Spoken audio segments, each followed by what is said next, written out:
seorang pria karena tidak mengangkat telepon dari ibunya sebelum melompat dari gedung.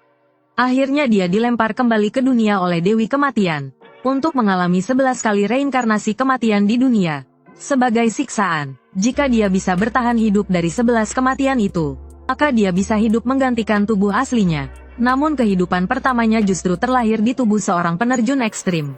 Seorang penerjun payung. Saat itu tiba-tiba muncul ingatan dalam kepalanya. Ternyata, penerjun ini sedang menantang rekor Guinness. Sebelum ini, dia sudah memecahkan 4 rekor Guinness. Kali ini dia menantang terjun bebas dari ketinggian 10.000 meter tanpa parasut. Asal dia bisa mendarat tepat di jaring pengaman di bawah, maka dia akan mendapat hadiah uang tunai 3 miliar. Setelah menerima ingatan itu, Cui Yizai mengandalkan kemampuan terjun payung pemilik tubuh aslinya, penuh percaya diri, menuruni arah ke jaring pengaman di tanah. Pada saat yang sama, aksi ini juga direkam oleh berbagai media, dan disiarkan secara nasional. Kini jarak ke tanah kurang dari 300 meter. Ayo semangat!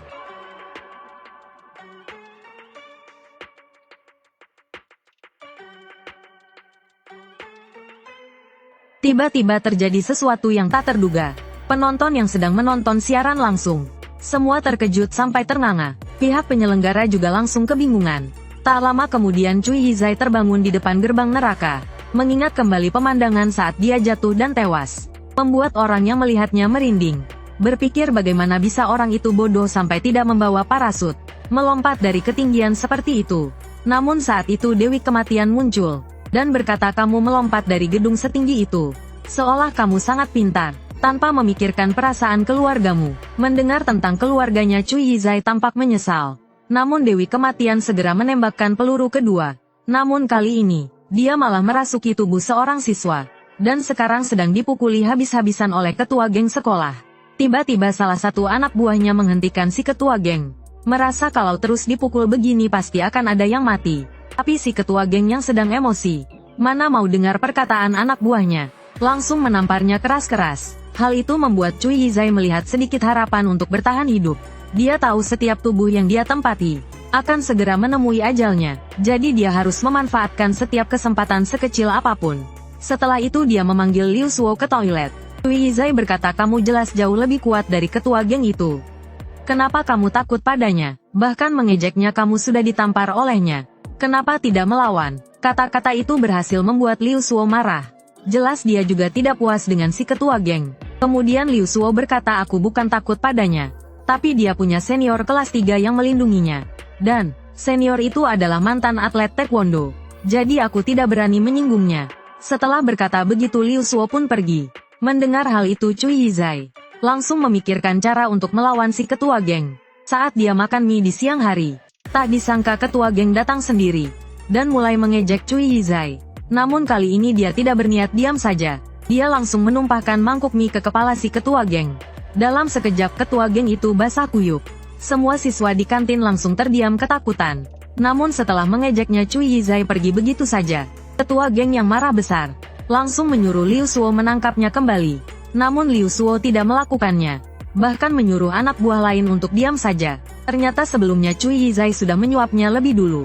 Namun hal itu membuat ketua geng kehilangan muka di sekolah. Lalu dia mencari bantuan pada senior kelas 3 untuk meminta tolong. Melihat anak buahnya disiram hingga basah kuyup, sang senior merasa kasihan dan memutuskan untuk memberi pelajaran pada anak itu. Lalu mereka semua datang ke sekolah. Senior itu awalnya mengira lawannya orang yang tangguh, namun ternyata hanya anak lemah yang tampak rapuh. Hal itu membuatnya malu sendiri. Dia pun menegur ketua gengnya, karena membuatnya turun tangan untuk urusan sepele. Jika sampai diketahui oleh sekolah lain bahwa dia datang membawa orang untuk melawan bocah kecil, dia pasti akan ditertawakan habis-habisan. Akhirnya sang senior pun pergi bersama anak buahnya. Saat pergi dia juga memutus hubungan dengan ketua geng, memintanya untuk tidak mengaku kenal dengannya lagi. Cui Yizai juga paham dengan sifat mereka, bahwa harga diri adalah hal terpenting bagi mereka. Begitu harga diri mereka jatuh, mereka pasti akan meninggalkan ketua geng. Dan akhirnya nasib ketua geng pun bisa ditebak. Dia ditampar keras oleh Liu Suo hingga jatuh ke tanah. Setelah itu dia jadi bahan olokan di sekolah. Bahkan gadis yang dia sukai diam-diam juga menertawakannya sebagai pecundang. Namun ketika Cui Yizai mengira dia bisa bertahan hidup di tubuh ini, ketua geng yang sudah gila itu diam-diam menyerangnya. menyerang Cui Yizai secara tiba-tiba. Mati saja kau.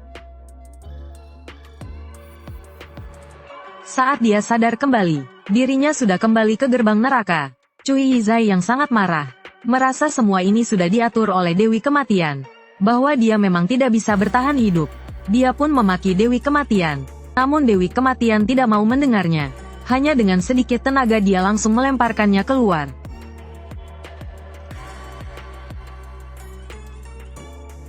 Lalu dia menginjak wajahnya dengan sepatu hak tinggi, memperingatkan Cui Yizai kalau berani bicara kurang ajar lagi, dia akan dilempar ke neraka lapis ke-18, dan tidak akan pernah bisa bereinkarnasi.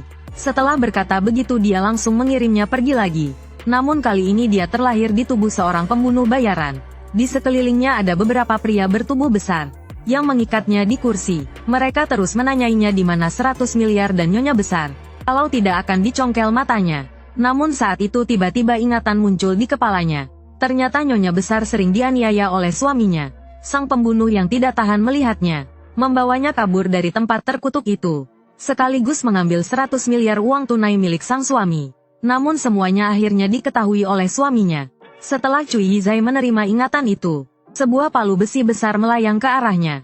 Dengan reaksi cepat dia langsung menendang anak buah itu terbang. Barulah dia sadar, kalau dia sudah memiliki kemampuan pembunuh profesional. Dengan mudah dia menyingkirkan semua orang di ruangan itu. Merasa tubuh ini benar-benar luar biasa. Jauh lebih kuat dari dua tubuh sebelumnya. Rasanya seperti sedang bermain film. Kemudian dia mengendarai motor, dan pergi menemui nyonya besar. Saat Cui Yizai mengira dia bisa kabur bersama wanita itu, nyonya besar tiba-tiba bertanya di mana uang 100 miliarnya. Tanpa ragu dia menjawab uangnya disembunyikan di pelabuhan. Namun saat dia menoleh lagi, nyonya besar sudah menodongkan pistol ke arahnya.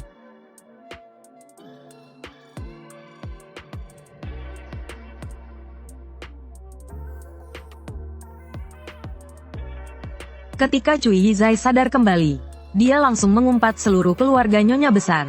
Dewi Kematian pun tertawa mendengar kepolosannya. Apakah dia tidak tahu bahwa siapapun bisa dikhianati, terutama wanita gangster seperti itu? Namun saat Dewi Kematian menertawakannya, Cui Yizai sadar. Dia menyadari kalau dia belum pernah menyebut di mana uang itu disembunyikan. Artinya di kehidupan berikutnya, dia masih bisa mengambil uang itu kembali.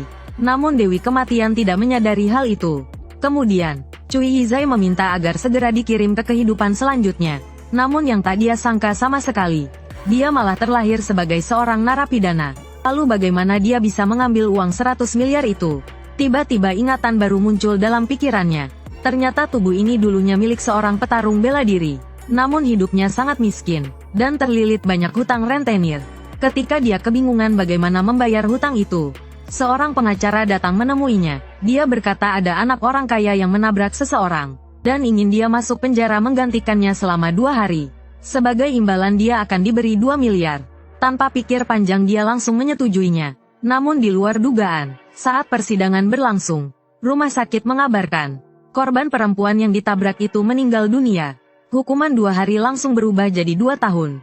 Karena menggantikan hukuman itu, dia juga kehilangan karir bela dirinya yang sangat dia cintai. Hal itu membuatnya sangat marah. Jadi dia meminta pengacara menaikkan bayaran menjadi 10 miliar. Kalau tidak, begitu dia keluar dari penjara, dia akan membocorkan semuanya. Pengacara itu tidak menjawab, juga tidak menolak. Jelas dia tahu resiko dari semua ini. Setelah menerima ingatan itu, Cui Yizai tahu dia akan bebas dalam 4 hari. Jadi dia harus berhati-hati dalam 4 hari ke depan. Namun saat itu seorang napi berkata padanya, akhir-akhir ini ada pembunuh berantai yang baru masuk, dan menyuruhnya agar berhati-hati. Namun yang tidak dia sangka, pembunuh itu ternyata ketua geng yang membunuhnya di kehidupan kedua. Mengingat hal itu Cui Yizai langsung marah besar. Amarahnya memuncak tanpa bisa dikendalikan.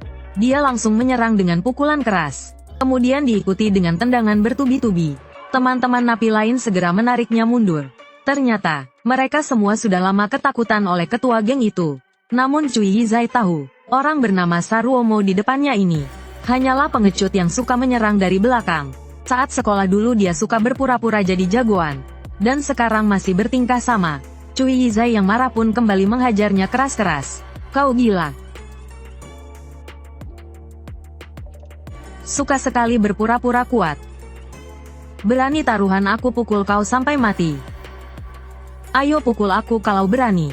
Aku bilang pukul aku sekarang. Maafkan aku, tolong ampuni aku. Aku yang salah. Anak buah lainnya pun bingung bukan main. Tidak mengerti kenapa si pembunuh kejam itu bisa sampai memohon ampun seperti itu. Setelah itu, Cui Yizai menceritakan semua kejahatannya di masa sekolah. Satu persatu dia ungkapkan di depan semua orang. Para napi pun mendengarnya dengan marah. Lalu mereka ikut memukuli si ketua geng bersama Cui Yizai. Namun malamnya ketua geng yang kejam itu menunggu sampai semua orang tertidur dan mulai bersiap untuk menyerang dari belakang lagi. Namun kali ini Cui Yizai sudah belajar dari pengalaman masa lalunya dan sudah bersiap lebih dulu. Meski dia marah dan ingin membunuhnya, dia ingat masih ada 100 miliar menunggunya di luar. Jadi dia memutuskan hanya memberi pelajaran yang tak akan dilupakan seumur hidup. Kemudian Cui Yizai bertanya, apakah tamparan dari Liu Suo waktu di sekolah terasa sakit? Si berandalan yang bingung bertanya bagaimana dia bisa tahu. Namun Cui Yizai berkata, itu dikatakan oleh Kuan Hesiu di belakangmu. Si berandalan itu tanpa sadar menoleh ke belakang. Dan ternyata memang ada bayangan hitam. Lalu Cui Yizai berkata dia punya mata yin yang. Kemudian dia mulai bicara sendiri. Itu membuat si berandalan ketakutan dan langsung lari ke pojok tembok.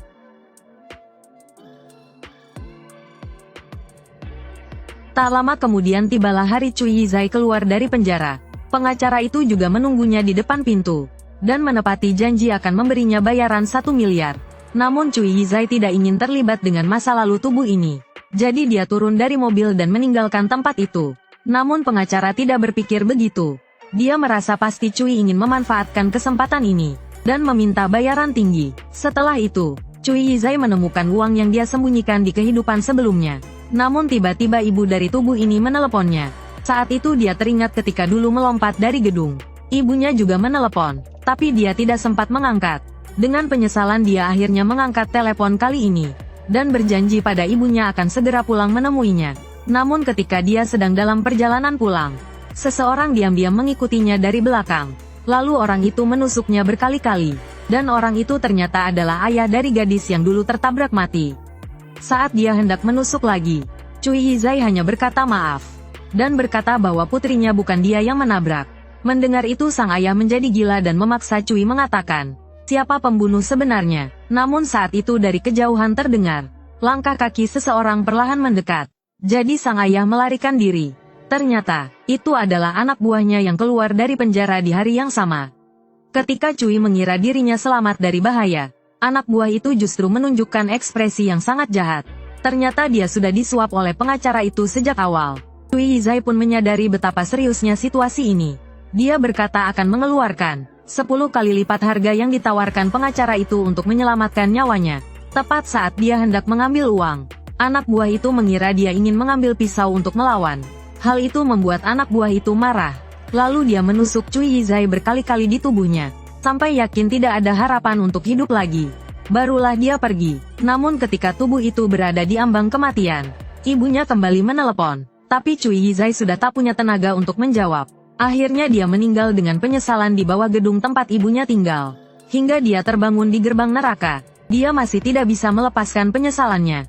Cui Yizai pun sangat menyesal, karena dulu melompat dari gedung hanya karena gagal wawancara. Kemudian dia meminta Dewi Kematian untuk segera menembaknya, agar dia bisa pergi ke kehidupan berikutnya. Namun, kehidupan kelimanya membuat semua orang terkejut.